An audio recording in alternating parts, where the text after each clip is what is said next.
할렐루야. 오늘도 주 앞에 전심으로 예배하는 우리 성도님들의 삶에 주님의 은혜와 사랑이 가득하시기를 축복합니다. 지난주 수요일, 이제 목요일이죠. 대한민국의 20대 대통령이 선출되었습니다. 박빙의 승부 끝에 윤석열 당선인이 20대 대통령으로 세워졌는데요. 우리가 계속 기도해야 될 것은, 물론 내가 찍은 대통령은 아니야 라고 생각할 수 있는 분들도 계시겠고, 내가 뽑은 사람이 됐구나, 안도하의 한숨을 쉬는 분도 계실 텐데, 어쨌든 간에 이제 세워졌어요. 기도 잘해 주셨는데, 국민들을 위하는 대통령이 될 수 있도록 하나님을 두려워하고 이 국민을 잘 통치할 수 있는, 나라를 잘 통치하고 또 대외적으로는 외교와 완부에 최선을 다하는 그런 대통령과 정부가 될 수 있도록 우리가 함께 기도해야 될 줄 믿습니다. 할렐루야. 그런 생각들을 했어요. 누가 돼도 제발 살기 좋은 나라만 만들어줬으면 좋겠다. 서민이 살기 좋은 나라가 됐으면 좋겠다라는 생각들을 했잖아요. 그래서 이번 5년 동안 그런 일들이 나타날 수 있기를 바라면서 윤석열 대통령 당선인과 새롭게 출발하는 정부를 위해서 같이 기도해 주시기를 바라겠습니다. 자, 새로운 정부, 새로운 리더가 세워진다는 것은 나라 안팎에 큰 의미가 있지요. 안으로는 살기 좋은 나라를 만들어야 될 것이고 밖으로는 함께하는 나라가 돼야 되니까 이 대통령의 리더십은 굉장히 중요한 것 같아요. 대통령이라는 자리가 리더의 자리잖아요. 보스의 자리가 아니라 리더의 자리잖아요. 그런데 최근 보스로 전 세계에 악명을 떨치는 한 사람이 있지요. 누굽니까? 푸틴이라는 사람이 전 세계에서 지금 보스로 악명을 떨치고 있는데, 자, 장기 집권을 하고 있어요. 독재자 같은 그런 면모를 보이고 있는데, 그 리더십에 대해서 불만을 품는 사람들이 러시아 내에서도 일어나고 있고, 그런 러시아 자국민들까지도 경찰들이 막 압박하는 것들을 뉴스를 통해 보게 됩니다. 그리고 전 세계에서는 이런 푸틴 대통령의 그런 만행을 지탄하는 소리들이 들려오고요. 또 우크라이나와 인접한 국가들에서는 이 우크라이나 난민들을 돕기 위해서 힘을 보태는 모습들이 보여지고 있어요. 그 에어비앤비라고 하죠. 그 여행 갈 때 숙박을 예약을 하면 그 숙박에 이제 돈을 보내고 거기 가서 여행 갔을 때 거기서 숙박을 하게 되는데, 돈만 보내고 가지 않는 그런 손길들이 전 세계적으로 좀 일어나고 있대요. 우크라이나를 돕기 위해서. 자, 그리고 제가 최근에 그 기사를 봤는데요. 독일 베를린에서 있었던 일인데,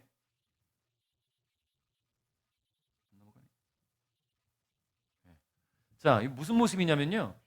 우크라이나 난민들이 들어오고 있는 입국 장소에 수많은 독일 시민들이 나왔어요. 피켓을 들고 있죠. 뭐라고 피켓을 적었냐면, 우리 집에는 엄마 1명, 아이 1명 제공 가능합니다. 우리 집에는 남자 2명 가능합니다. 우리 집에는 3명까지 가능합니다. 자기 집을 제공하겠다는, 우리 집에 있는 남는 방을 당신들에게 제공하겠다는 모습들이, 이렇게 수많은 사람들이 모여서 피켓을 들고 목소리를 높이고 있는 거예요. 얼마나 감동되는지 몰라요.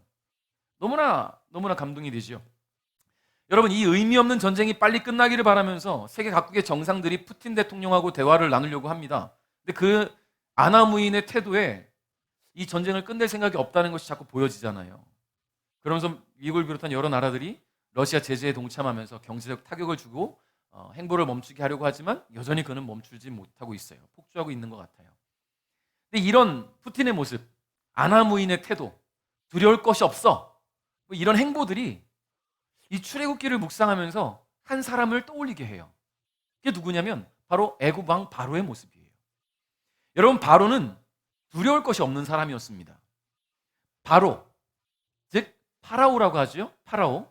이 파라오라는 칭호가 고대 이집트에서 정치적, 종교적 최고 통치자를 일컫는 말이었어요. 여러분, 과거 고대 이집트는요, 상이집트와 하이집트가 있었고, 상이집트를 통일한 왕이 있었고 하이집트를 통일한 왕이 있었는데, 그 모든 상이집트, 하이집트를 다 통틀어서 집권한 사람이 파라오라는 칭호를 갖게 되는 거예요. 그래서 두 땅의 주인이라는 칭호를 얻게 되는 것이죠. 그리고 모든 사원의 수장이라는 칭호를 가졌어요. 이게 무슨 뜻이냐면, 파라오가 이 지상의 신을 대신한다는 의미예요. 그래서 파라오는 제사 의식을 주관하면서 신전을 건설하기도 했지요. 여러분, 그러니까 정치적으로, 종교적으로 모든 것을 장악하고 있는 사람이 파라오예요? 두려울 게 있겠습니까? 권력을 장악했으니 신하들뿐만 아니라 모든 국민들, 당시 애굽은 그 당시 세계를 주름잡는 나라였으니까 이 주변 국들까지도 두려워하는 그런 왕이니 얼마나 기세등등했겠습니까? 더군다나 모든 사원의 수장, 신권까지도 자기가 장악을 하고 있었던 거예요. 그러니 두려운 게 없습니다. 심지어 자신의 앞에 나타난 이 두 명의 히브리 노인들, 그들을 통해 듣게 된 하나님이라는 신은요, 이 바로 입장에서는 고작 자신이 거느리고 있는 노예들의 신일 뿐이에요. 그렇지 않습니까?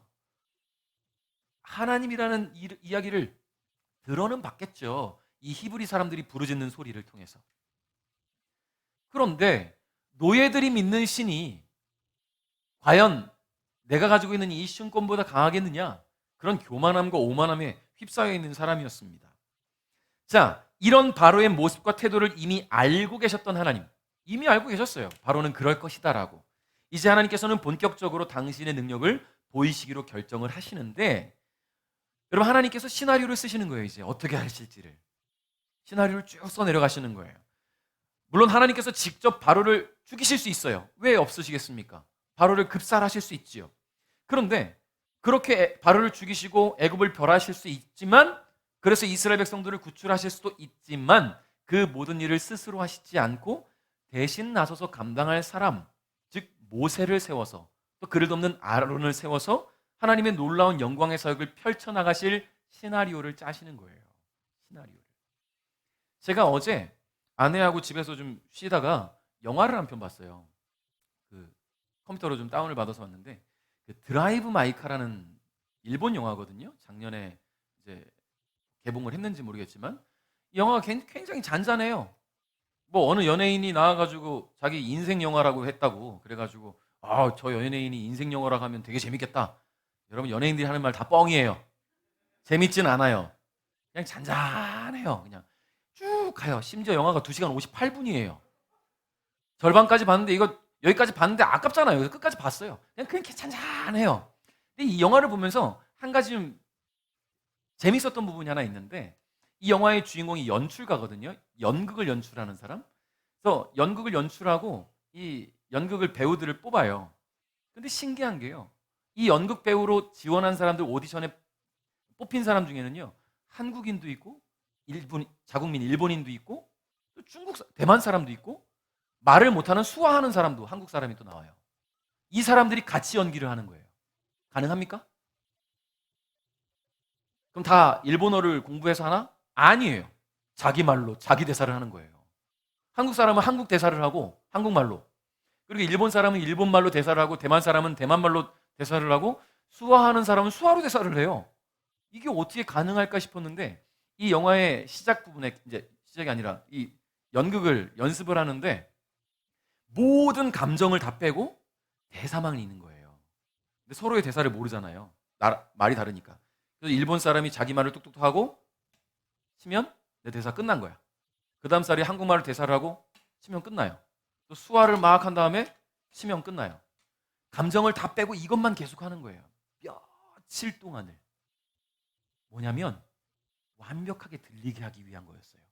전 처음에 저게 뭐 하는 거야? 계속 무슨 연극을 저런 식으로 연기를 해. 심지어 그 안에 배역들을 맡은 사람들도 이게 무슨 연기가 되겠어? 막 좀 이런 논란이 있었는데, 나중에 보니까 실제적으로 감정선을 갖고 연기를 할 때는 그 모든 게 다 들리는 거예요. 상대방 말이 무슨 뜻인지 몰라도 들리는 거죠.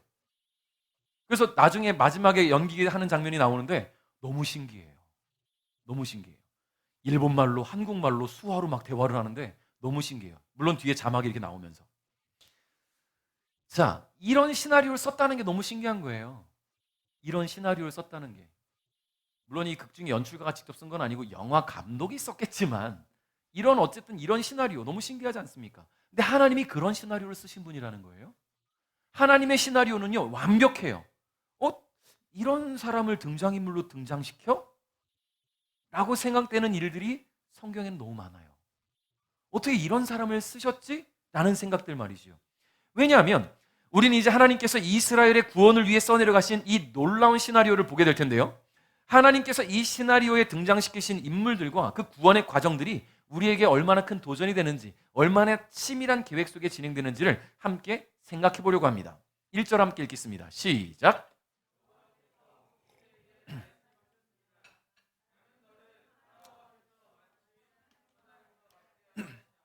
그리고 내 형 아론은 너를 위해 대언자가 될 것이다. 아멘. 자, 모세는 사신으로 임명됐어요. 하나님의 사신. 대사라고 할까요? 사신이라고 하니까 뭐 낯들고 있는 이런 사신 생각이 나는데, 자, 대사라고 해볼까요? 자, 대사는 어떤 사람이냐면요, 왕의 권한을 대행하는 사람이잖아요. 왕의 왕명을 가지고 한마디로 왕처럼 가는 거예요. 상대방 입장에서는.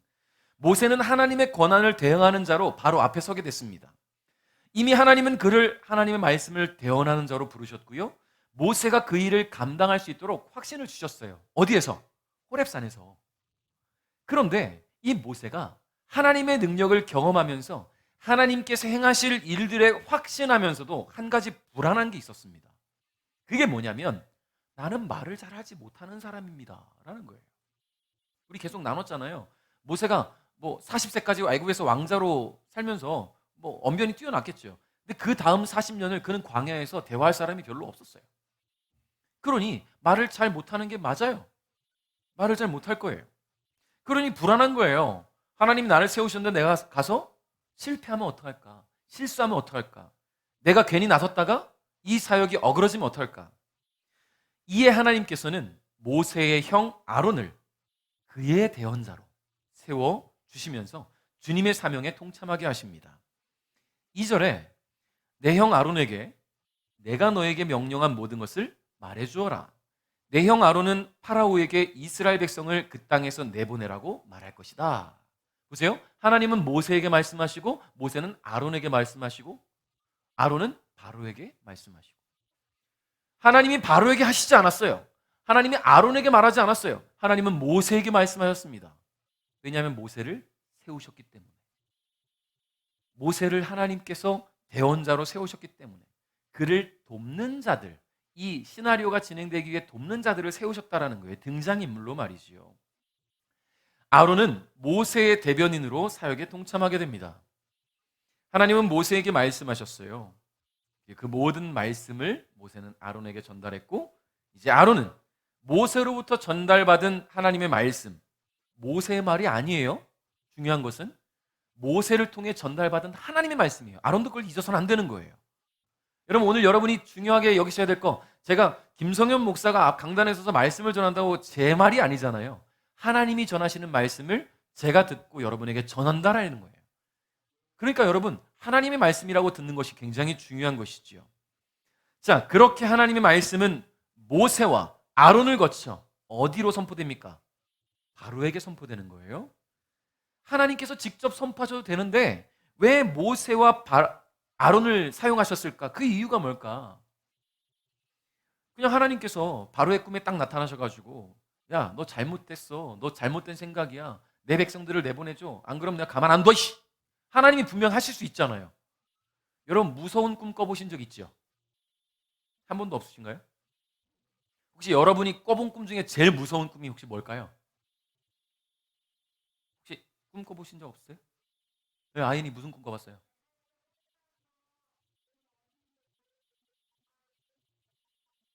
그런 꿈이었어요? 4살인데 깜깜한데 아무도 없는 곳에 혼자 서 있는 꿈 꿨어요. 되게 무서웠겠어요. 4살 때. 얼마나 무서웠겠어요. 그렇잖아요. 깜깜한데 아무것도 안 보이고. 저도 되게 무서운 꿈을 꿔본 적이 있어요. 꿈에 이빨이 다 흔들려서 빠지는 꿈을 꿔봤어요. 진짜로. 이빨이 이렇게 갑자기 이렇게 흔들리다가 훅훅 빠지는데 다 빠지는 거예요. 꿈에. 벌떡 깨갖고 식은땀 흘리면서 제 이빨을 만져봤는데 멀쩡한 거야. 그때 너무 끔찍했어요. 막 흔들려 빠지는데 이 임플란트 하나의 비용이 얼마인데 이게 다, 와, 너무 무서웠어요. 돈이 무서운 건가요? 빠지는 게 무서운 건가요? 자, 여러분, 하나님은 바로에게 그런 무서운 꿈을 꿔서 하실 수 있어요. 환상을 보일 수도 있고요. 어떤 장면을 보이실 수도 있잖아요. 하나님은 그런 능력이 되시는 분인데 왜 하나님은 모세와 아론을 통해서 하셨을까? 여기서 우리가 한 가지 생각해 봐야 될 게 있습니다. 하나님께서 사람을 왜 창조하셨습니까? 소유리문답 제1번이죠. 하나님을 영화롭게 하고 영원토록 그를 즐거워하는 거예요. 자, 하나님께서 사람을 창조하신 목적은 사람을 통해 영광을 받으시기 위함입니다. 여러분, 전 세계적 기근과 흉년 속에서도 주님이 예비하신 대로 애굽으로 이주하고 그곳에서 기틀을 잡아서 새로운 삶의 도약을 시작한 이 이스라엘 백성들은 아브라함과 이삭과 야곱을 통해 보이신 하나님의 은혜를 잊어버렸어요. 싸그리. 그리고 애굽 사람들과 함께 살아가면서 그들의 삶에 동화되어 갔습니다. 당연히 하나님을 잊어버리는 거예요. 그들은 어느덧 하나님을 잊어버리게 되었고 애굽의 정권이 교체되면서부터는 시민에서 노예로 삶이 전락되었습니다. 하나님을 영화롭게 해야 할 이스라엘 백성은요, 더 이상 하나님의 기쁨이 되지 못했다라는 거예요. 자, 그런데 이제 모세와 아론 그리고 이 바로라는 빌런까지 세워서 하나님은 여전히 사람을 통해 역사하신다는 것을, 또 사람을 통해 영광을 받으신다는 것을 보이시길 원한다는 거예요. 하나님이 직접 하셔도 되지만. 무슨 말씀인지 이해하시겠어요? 자, 만일 하나님이 조용히 바로를 죽여버리시고 바로가 죽고 나면 이스라엘 백성들이 바로가 죽었대. 우와, 우린 자유야. 하나님이 하셨다는 걸 모를 수 있어요. 하나님이 그를 죽이셨다고 누가 생각하겠습니까? 하나님을 찾지도 않던 사람들이. 하나님께 영광이 되지 않아요. 그래서 하나님은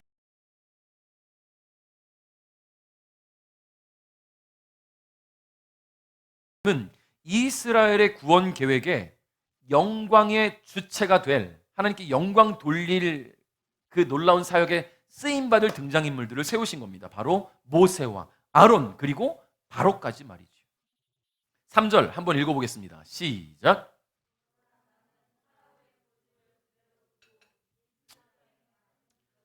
자, 이것은 바로의 의지는 아닙니다. 하나님의 의지였어요. 변하지 말라고. 변하지 마. 하나님의 의지였어요. 하나님은 바로가 고집을 꺾지 않도록 그 마음을 더욱 완악하게 하시면서 동시에 뭐라고 말씀하셨습니까? 내가 애굽에 많은 기적을 보일 것이다.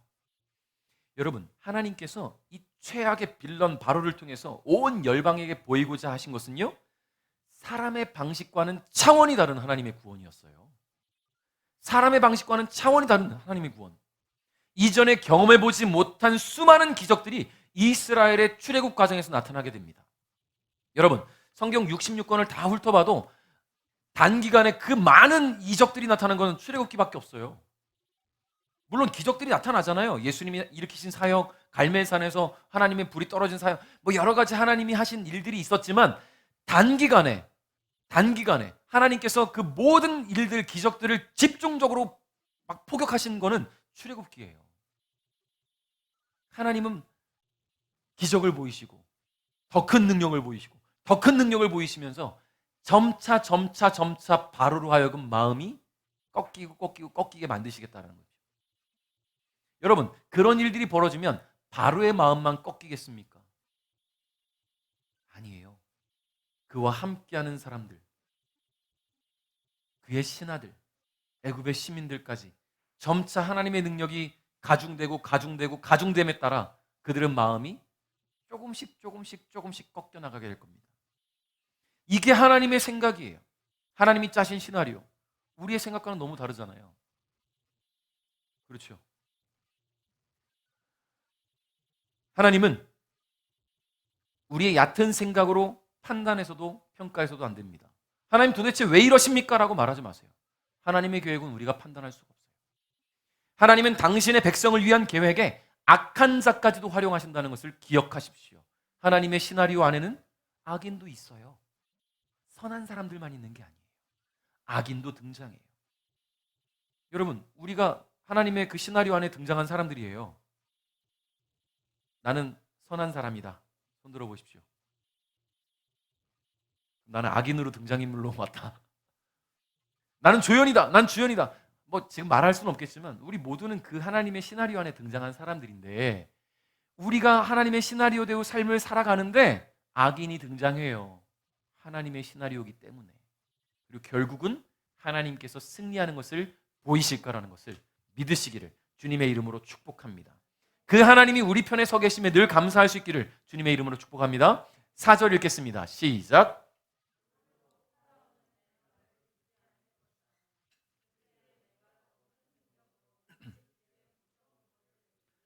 그런 다음에 내 백성 이스라엘을 각 무리대로 이집트 땅에서 인도해 낼 것이다. 아멘.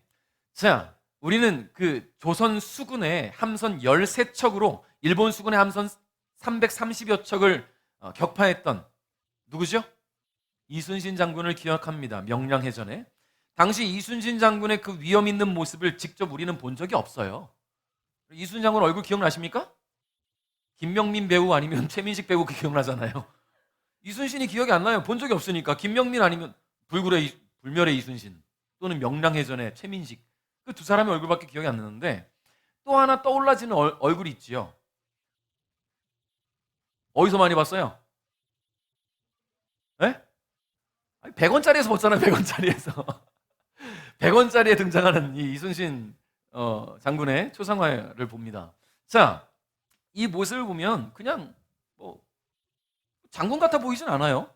그냥 뭐 조정 대신처럼 보이긴 합니다. 그런데 2014년에 김세랑이라는 한 작가가 피규어로 이순신 장군을 만들었는데, 여러분 놀라지 마십시오. 진짜 장군의 모습입니다. 와, 멋있죠? 보이세요? 거기서? 안 보이나요? 나중에 보여줄게요. 진짜 눈빛만 봐도 오줌 찔끔 쌀 것 같은 그런 모습이죠. 깊게 팬 주름, 거무스름한 피부, 매서운 눈매가 정말 용장의 모습인 것 같아요. 눈만 마주쳐도 진짜 찔끔 쌀 것 같은 그런 무서운 얼굴의 이순신 장군의 모습. 여러분 어떻게 생각하세요? 이게 진짜 장군의 모습 같지 않아요? 이런 무서운 모습의 외모에 완벽하리만큼 무서운 전략으로 외적을 막아낸 이순신 장군이라면 또 덤벼들 생각이 들까요? 네? 이 모습만 봐도 못 덤빌 것 같은데. 여러분 누가 그러더라고요. 싸움이든 전쟁이든 상대가 눈만 마주쳐도 꼬리 내릴 만큼 무섭게 몰아쳐야 한다고. 다시는 안 덤빌 거라고 말이죠. 어설프게 이기면 언제고 다시 준비해서 덤벼든다라는 거예요. 아예 복수의 씨앗을 가지지 못할 만큼 절망스럽게 만들어야 된다는 겁니다. 하나님께서 바로로 하여금 하나님의 명령을 듣지 않게 하시면서까지 더 큰 능력을 보이시고자 하신 주된 목적은요, 하나님의 백성 이스라엘을 구원해내는 것인데 대충 구원해서는 안 되는 거예요. 어설프게 구원해서도 안 돼요. 여러분, 하나님이, 우리 다음 주에 나눌 말씀이지만, 하나님이 이스라엘을 출애굽시키면서 10가지 재앙이 있었어요. 혹시 기억들 다 하십니까? 10가지? 자, 한번 다 같이 한 번씩 해볼까요?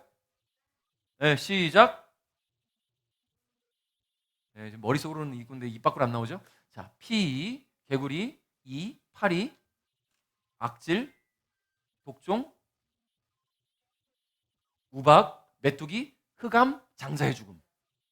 제가 여러 번 알려드렸는데, 피게이파 악독음의 흑장, 이렇게 외우면 된다니까요. 피게이파 악독음의 흑장, 이렇게 외우시면 돼요. 자, 이 10가지 재앙에서 만약에 피재앙만, 물만 피로 변했다, 그거 하나 딱 보고 바로가 풀어졌어요. 분명히 금방 마음 돌아서서 막 쫓아와서 다 죽일 거예요. 하나씩 더 큰 능력이 나타나면서, 내가 조금 더 고집 부렸더니 더 센 게 오네? 고집 부렸더니 더 센 게 오네? 더 센 게 오네? 결국은 절망하게 만드는 겁니다. 하나님은 더 큰 능력으로 눈도 못 마주칠 만큼 무서운 하나님을 보이시는 거예요. 여러분 5절 한번 읽어볼까요? 시작. 내가 나의 큰 능력으로 이집트에 벌을 내리고 이스라엘 백성을 그 땅에서 인도해낼 때에야 비로소 이집트 사람들은 내가 여호와인 줄을 알게 될 것이다. 할렐루야. 하나님의 이스라엘 구원의 궁극적인 목적은요, 당신의 백성 이스라엘을 구원함이지만, 이와 동시에 하나님의 숨은 목적이 하나 있는데, 그게 뭡니까? 애굽 사람들이 하나님이 여호와인 줄 아는 거예요. 저 노예들의 신, 하나님이라 부르는 노예들의 신, 이게 아니라 하나님이라는 신은 여호와구나. 여호와 뜻이 뭐라 그랬어요? 스스로 있는 분. 다른 신들처럼 사람들이 만들어내고 창조해내고 섬겨주는 그런 신이 아니라 스스로 있는 신, 스스로 있는 분, 여호와 하나님은 그런 분이라는 것을 애굽 사람들로 하여금 깨닫게 하시기 위함이라는 거예요. 당시 세계 최강이라고 불리던 애굽, 거기에 파라오라는 칭호를 얻은 이 자신이 존엄한 자임을 대내외적으로 자랑하던 이 교만과 오만으로 가득 찬 바로는 그 강력하신 하나님의 발 앞에 엎드리게 될 것입니다. 자신이 거느리고 있는 노예들이 믿는 신이라고 비웃었던 그 하나님의 능력을 통해 철저하게 절망하게 될 그 바로의 모습, 하나님은 시나리오로 다 쓰시는 거예요. 결국 그들은 애굽의 신이 진짜 신이 아니고 애굽 왕 바로 또한 결국 신이 아니었구나. 애굽 사람들은 깨닫게 되겠지요. 그리고 오직 하나님만이 스스로 계시는 여호와 하나님 참 신이심을 인정하게 될 것입니다. 성도 여러분, 하나님은 우리의 삶에도 계속해서 능력을 행하고 계십니다. 우리가 알게 모르게 일으키시는 하나님의 능력의 궁극적인 목적은 하나님이 여호와이심을 알게 하시는 거예요. 우리가 하나님을 단지 나를 구원하신 분으로만 알지 않았으면 좋겠어요. 그분은 스스로 계시면서 온 세상을 통치하시는 통치자이시자 창조주이시자 주관자이시라는 거예요. 그런 분이 나를 창조하셨고, 그런 분이 나를 사랑하셨고, 그런 분이 나를 구원하셨다는 겁니다. 그러니 우리는 내가 믿는 하나님이 다른 어떤 신과는 비교할 수 없는 스스로 계신 여호와이심을 믿고 경외해야 됩니다. 경외. 존경하지만 사랑하지만 두려워할 줄 알아야 된다는 거예요. 우리 8절 9절 읽겠습니다. 시작.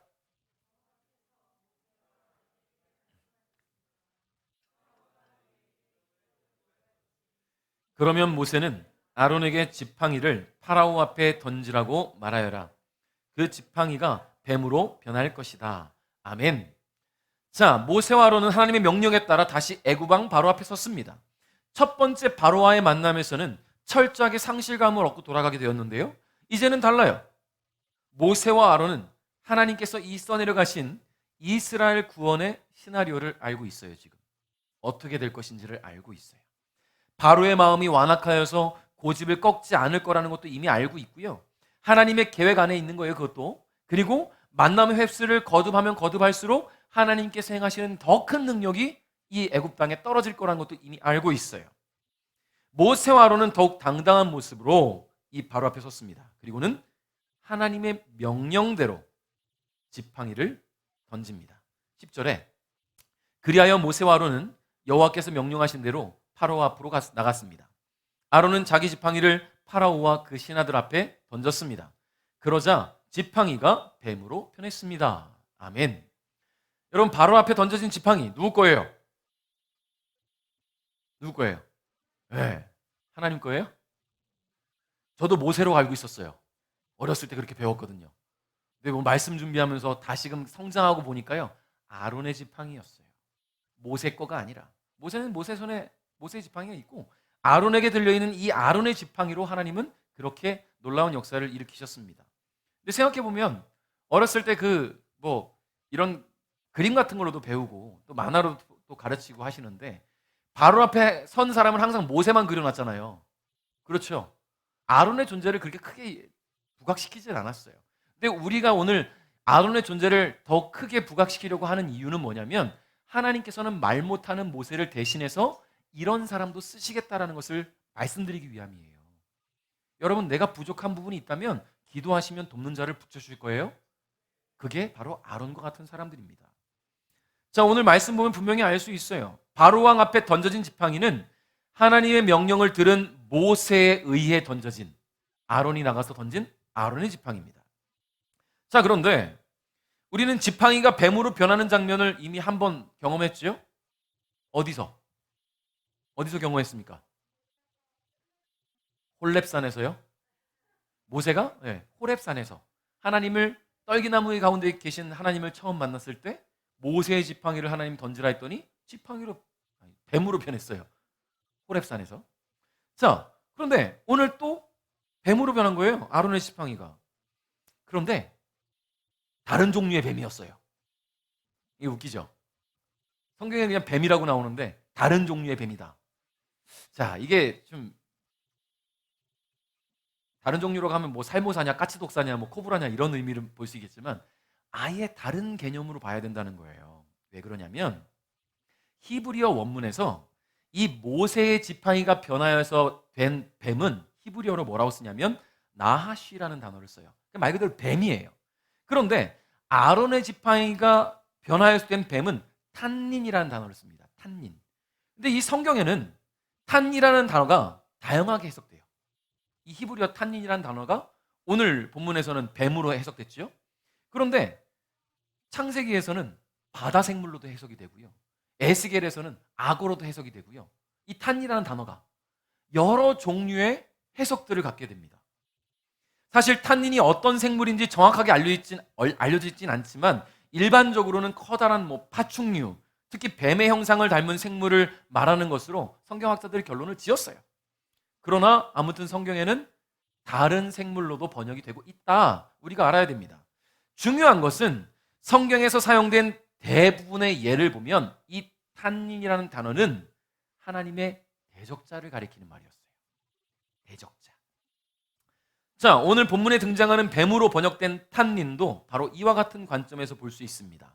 애굽 하면 떠오르는 생물이 있을까요, 여러분? 애굽. 애굽 하면 떠오르는 코브라가 생각나십니까? 자, 그렇죠. 왜냐하면 여러분 파라오 그 모습 뭡니까 이거 미라 들어가 있는 그 통 거기 보면 파라오 모습이 있잖아요. 그 머리에 뭐가 붙어 있는지 아십니까? 네, 네. 코브라가 붙어 있어요. 코브라. 이 애굽은 코브라의 형상을 바로의 상징으로 여기면서 우상화했습니다. 11절 12절 한번 보니까요. 이런 모습이죠. 뱀, 코브라. 자, 11절 12절에 보니까 그때의 파라오도 자기의 지혜로운 자들과 마술사들을 불렀습니다. 이집트의 마술사들도 마술을 부려 똑같은 일을 했습니다. 그들이 자기 지팡이를 땅에 던지자 그 지팡이들이 뱀으로 변했습니다. 하지만 아론의 지팡이가 그 뱀들을 잡아먹었습니다. 배를 채웠어요. 아론의 지팡이가. 궁금한 거. 나중에 아론의 지팡이가 다시 지팡이를 변했을 때 뚱뚱해졌을까? 뱀들을 잡아먹어가지고. 나중에 천국 가서 물어볼 일이고. 자, 바로가 거느리고 있던 이 마술사들도 자기 지팡이를 던져서 뱀으로 변하게 했습니다. 바로는 아론이 던진 지팡이가 뱀으로 변했을 때 어이쿠 놀래라. 어떻게 이런 일이 있을 수 있지 하고 놀라지 않았어요. 저 정도는 우리 마술사들도 할 수 있어. 이 정도로 대수롭지 않게 생각했다라는 거예요. 그리고 마술사들을 불러서 동일한 상황을 연출하죠. 그런데 놀라운 것은 아론의 지팡이가 다른 이 마술사들의 지팡이를 잡아먹었다라는 거예요. 이런 상황을 보면서 거봐 하나님이 만드신 뱀이 더 세지 이렇게 거드름 피울 필요가 없어요. 왜냐하면 하나님께서 아론의 지팡이가 뱀으로 변하게 하신 것은 어떤 단순히 마술적인 아니면 초자연적인 능력을 과시하겠다 그런 게 아니에요. 하나님이 하시면 지팡이가 뱀으로 변해 그걸 보여주시기 위함이 아니었어요. 한낱 나무 막대기에 불과한 지팡이로 애굽과 바로를 상징하는 뱀을 만드셨다는 거예요. 애굽과 바로를 상징하는 뱀을 만드셨다. 이런 기적을 보이심으로 말미암아 하나님은 애굽의 왕권과 그 신들을 무력화하실 만한 힘이 능히 있다. 이걸 보이시는 거예요. 할렐루야. 그리고 그 하나님이 행하신 위험 앞에 흉내내기에 급급했던 애굽의 마술사들, 그들의 뱀은요 모조리 사라져버렸습니다. 이것이 애굽의 바로왕 앞에서 하나님께서 보이신 첫 번째 능력이었습니다. 그런데 우리가 기억해야 할 것은요, 이것은 시작에 불과하다. 여전히 바로는 고집을 꺾지 않을 것이고요, 하나님은 계속해서 더 큰 능력을 보이시면서 그를 압박하실 것입니다. 사랑하는 성도 여러분, 하나님의 계획은 반드시 실현됩니다. 하나님의 계획에 동참한 우리가, 저와 여러분이 미처 준비가 되지 않았을지라도 하나님은 실행하셔요. 우리의 사고와 상식을 깨뜨리시는 놀라운 비상식과 초자연적인 능력을 통해서도 하나님은 반드시 그 계획을 이루신다라는 거예요. 그러므로 주께서 일하실 때 하나님 난 아직 준비가 안 됐어요, 덜 됐어요 할 게 아니라 주님 따라가겠습니다. 믿고 순종하며 따라가는 자세가 필요해요. 그러면 하나님이 행하신다라는 거예요. 준비가 미처 되지 않은 우리일지라도 하나님은 우리를 통해서 역사하신다라는 거예요. 말씀을 맺겠습니다. 하나님은 수많은 시나리오를 쓰셨어요. 그리고 그 모든 시나리오를 현실화하셨습니다. 여러분, 사람이 쓰는 시나리오는 오류도 있고 또 수정도 해야 하고 때론 현실화되지 못하기도 하지만 하나님의 시나리오는요, 일점 위력도 변함없이 실현이 되었습니다. 그렇게 하나님께서 펼쳐놓으신 시나리오는 이 성경 66권에 다 실현되었어요. 자, 그러나 하나님의 시나리오는 아직 멈추지 않았다라는 거예요. 지금 이 순간에도 저와 여러분을 위한 시나리오는 계속해서 쓰여지고 있어요. 그리고 계속해서 현실로 반영되고 있다는 겁니다. 여러분, 저와 여러분이 그 하나님의 시나리오의 등장인물이에요.